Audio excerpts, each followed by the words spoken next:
Tesla has been down bad lately, and the bears are louder than ever. And they've put out some viral articles lately arguing that Tesla is extremely overvalued and that its stock could crash by 60%, which would be insane. But then that's got me, an unbiased third-party observer, wondering, is their bear case really fair? And then if so, will that actually make Tesla drop around 60%? Well, my friends, if you hold Tesla, have been following the stock at all, or are just curious what's going to happen to one of Elon's seminal assets, then this video for you, just sit back, relax, and keep on watching. Okay, so here's the thing. When I started doing my research here, one thing that I noticed is that this isn't your typical bear stuff going on, because Tesla has had bears for years and years now, but this isn't your typical bear noise per se. Because to start off with, Tesla's part of the Mag 7, and the Mag 7 hasn't done that well year to date. But Tesla and Microsoft have both done quite a bit worse than the rest of them. Tesla being the worst performer depending on the day that you measure it. But even then, even with this big correction, its multiples are still sky high. Like, look at this. One is not like the others, right? The rest of them are like 30x or lower in terms of forward P/E, when Tesla is close to 200x. So there's clearly a huge premium going on with this stock. Also, here's some other numbers. I'm not going to go into all these details, but any way you slice it in terms of its financials, it has a massive multiple, which some argue is not deserved. Now, one other thing that I want to point out is that when I was doing my research, I noticed that there was an unusual rift within the Tesla community. Like, normally they got each other's back, right? But recently, they've been kind of going at it with each other more, saying that you're spreading FUD, or saying that I'm just being fair and that there's so many unfulfilled promises, things like that. But to be honest, I'm not really surprised that there's so much infighting going on, given the 5-year performance of Tesla stock, right? They're just barely up after 5 years. And NASDAQ, which it's a part of, actually performed better in a 5-year period. So that's actually not good at all for what's supposed to be one of the best ones within the NASDAQ index, right? But then there's another specific cause for anxiety within the Tesla community lately, and that's the upcoming SpaceX IPO. There's a lot of debate about if Tesla's going to get a premium when they merge, if people are selling Tesla now to buy SpaceX, and if Elon wants Tesla to go lower so he gets a better deal. I'm going to get into more of that later, but point is, there's a lot of anxiety floating around the Tesla community. But anyhow, now I want to dig in and really evaluate the strongest bear case that I've come across lately to see if it's really fair, right? And the first major point that they make is that their core electric vehicle business is slowing. I mean, just look at this chart, total deliveries, right? If it's not falling, it's sideways at best, which is still really bad for any business. And then here, their Q1 2026 production to delivery gap was the widest in company history, over 50,000 unsold units in a single quarter.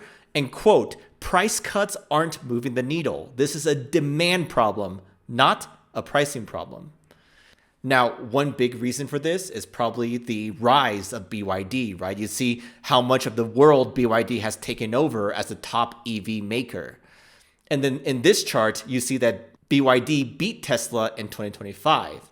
And then there's this talk about how Tesla's pricing power is decreasing. They've been cutting prices in Korea, and they've been offering all sorts of financing stuff like 0% APR financing in the US. And even then, that hasn't really moved the needle. And so if we think about it, right, if Tesla is valued with such a high premium, it clearly can't be because of their core electric vehicle business. So what are they valued for? Well, they're valued for their future bets. They're valued for things like Robotaxi and Cybercab, Optimus Robot, and their newest initiative, TerraFab, which is the chip manufacturing fab. But the problem here is that all these are still very uncertain, right? So let's go into each of them one by one. Like Robotaxi in their Austin fleet, which was one of the earliest ones. The progress is so slow. They got 45 rider vehicles, only 10 are unsupervised. And then they have to deal with all the regulatory hurdles that they still haven't really even started on, to be honest. So regulatory is going to be another roadblock for Robotaxi. Meanwhile, Waymo is kind of killing it lately. They have 50,000 paid rides per week and growing fast. So they're kind of leaving Tesla's Robotaxi in the dust. On the other hand, NVIDIA has a Robotaxi platform that can be used by any automaker, and they're also partnering with Uber. So basically, multiple big companies are coming at Tesla's Robotaxi from every direction. Now, in terms of Optimus, they're on Optimus 3 if I'm not mistaken, but it still hasn't really been proven to be capable of anything, right? Like there's this viral clip of Optimus falling down after trying to serve water. Meanwhile, Figure 3 robot had a press conference with Melania and it walked alongside her, gave an entire speech and then walked out. And it's completely autonomous according to their founder. And we don't see Optimus doing any of this, right? Now, moving on to Terafab, there's a lot here, but I'll try to summarize it for you. Basically, Elon's trying to build a state-of-the-art chip fab from scratch, the most advanced process node on planet Earth. And TSMC spent $165 billion on their Arizona cluster, and it took them decades of institutional knowledge. Meanwhile, Tesla has zero semiconductor experience, and they're trying to do this. And some people compare this to their battery day. If you remember, in 2020, they had their battery day that was going to revolutionize batteries, but that has largely been a disappointment. And now they're going to do a chip fab, which is arguably even harder. So this person makes a great point that, Intel and Samsung have struggled for years and years and years to compete with TSMC. And now Tesla wants to come in and do that from day one or even soon. It's just very improbable. And then lastly, this person writes that, Jensen Huang, who knows more about the semiconductor supply chain than almost anyone alive, is telling him that it's virtually impossible to compete with TSMC. And, quote, "We'd love to be proven wrong, but the evidence strongly suggests that Terafab will follow the same pattern as the battery day, aka bold promises, years of delay, and results that fall well short of what was originally claimed." Just food for thought. Also, I want to put these new bets in perspective because Tesla has kind of taken these big bets multiple times in the past. Roadster V2, remember that? They've been waiting for almost a decade and people have pretty much given up. These battery day promises, they haven't really gotten close. Remember Dojo, their AI training supercomputer that was supposed to revolutionize everything for them? That got shut down. And then FSD V12 was supposed to be like a major breakthrough. Now they're at 14.3 and people are wondering if they have to wait until V15 for truly unsupervised full self-driving to kind of be ready. So point is, maybe all these new promises are going to go the way of these old ones and some of them may get shut down or just not pan out by any stretch. And like I mentioned, they have mean competition. They have Figure, who's already much ahead of them in terms of the robots. There's Waymo, which is a lot more proven. And then there's TSMC building an even better state-of-the-art fab, right? So if you look at their competition for these areas, they are so difficult to compete with. And then if you think about it, in order to kind of even build out these new business lines, these future bets, Tesla's got to spend a lot of money, and that's CapEx, right? Now, they do have a lot of money on hand, but it's not going to last them forever, and their EV business is slowing down, so that's a problem. That makes me think that Tesla really is going to have to raise more money, which is going to dilute existing shareholders, not good for the stock, or they're going to have to merge with SpaceX, which I'm going to talk more about in a bit. And here's their 20 billion plan 2026 is probably going to grow more if they're really wanting to accelerate with Robotaxi, Optimus, and Terafab. They're going to have to spend way more. Now, another part of the bear case is that there's a leadership problem here. Like they've had a lot of senior executives leave recently. You can go look that up for yourself. And people are saying that Elon is focused on his other companies and not Tesla. On the other hand, Elon has gone into politics a lot in the past couple of years. And if the political spectrum swings the other way, maybe that's going to be less great for him. And then the SpaceX IPO coming very soon is for sure going to bring volatility for Tesla, right? People are saying that they're for sure going to merge. Some people are saying that people are selling their Tesla stock to buy SpaceX IPO. That may have already started happening for these past few months. And then people are claiming that Elon actually wants Tesla to fall more so that SpaceX can acquire it at a cheaper price because he has more voting control for SpaceX. So this benefits him.